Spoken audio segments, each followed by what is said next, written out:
আমি আছি বাংলাদেশ কক্সবাজার সি বিচে। একটা অনুভূতি আপনাদের কাছে শেয়ার করবো এখন। এই যে সাগরের পার কত সুন্দর। আজকে থেকে প্রায় 15 বছর আগে আসছিলাম, মাঝখানেও আসছি অনেকবার, বাট 15 বছর আগে আসছিলাম। তখন একটা অন্যরকম অভিজ্ঞতা ছিল, তখন অন্য একটা মানুষের সাথে আসছিলাম। আর 15 বছর পরে আবার আরেকজনের সাথে আসছি। এখানে সময়ের ব্যবধান আছে, বয়সের ব্যবধান আছে, পরিবেশেরও ব্যবধান আছে। তখনকার সেই সি বিচ সমুদ্রের পার আর এখনের সেই সি বিচ আর সমুদ্রের পার একই রকম নাই, অনেকটা চেঞ্জ হয়ে গেছে। যখন অনেক বছর আগে আসছিলাম তখন সন্ধ্যা 6টার পরে আর এখানে অ্যালাউ ছিল না। এখন সারা রাত এখানে অ্যালাউ। এই যে পিছনে সমুদ্রের ঢেউ গর্জন করে করে আসে। আপনাদের কাছে একটা অনুভূতি শেয়ার করবো, সেটা হচ্ছে এরকম: সময়ের সাথে সাথে মানুষের রুচি পরিবর্তন হয় এবং কি জীবনে অনেক ধরনের পরিবর্তন আসে।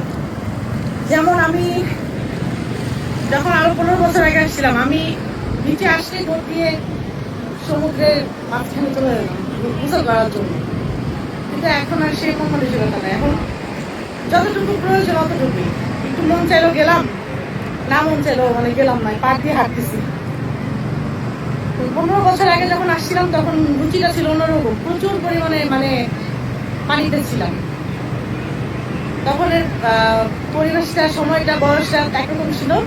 এখনকার পরিবেশ, সময়, বয়স আরেক রকম হয়ে গেছে। এখন দেখতে ভালো লাগে, এখন দেখতে অনেক ভালো লাগে। এই যে সমুদ্রের ঢেউ গর্জন করে আসে, এগুলো অনেক ভালো লাগে। আর তখন দেখার কোনো ফিলিংস ছিল না, খালি গোসল কর, খালি গোসল কর। এই যে পরিবেশটা।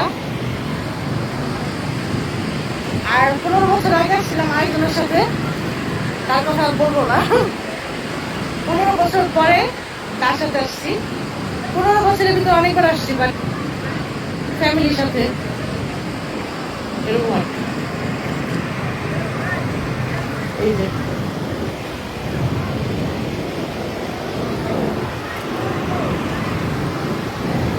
সমুদ্রের ঢেউটা অনেক বেশি ভালো লাগে। বাংলাদেশে ম্যাক্সিমাম মানুষ আমরা দেশের বাইরে ট্যুর করার জন্য ব্যস্ত হয়ে যাই। বাংলাদেশে অনেক সুন্দর সুন্দর প্লেস আছে ঘোরার মতো।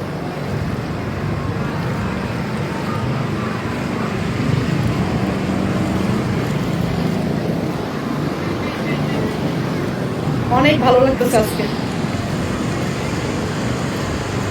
তুল এলো হলো সাগর, উত্তাপ ঢেউ, অনেক মেঘলা আকাশ, খুব সুন্দর একটা সুন্দর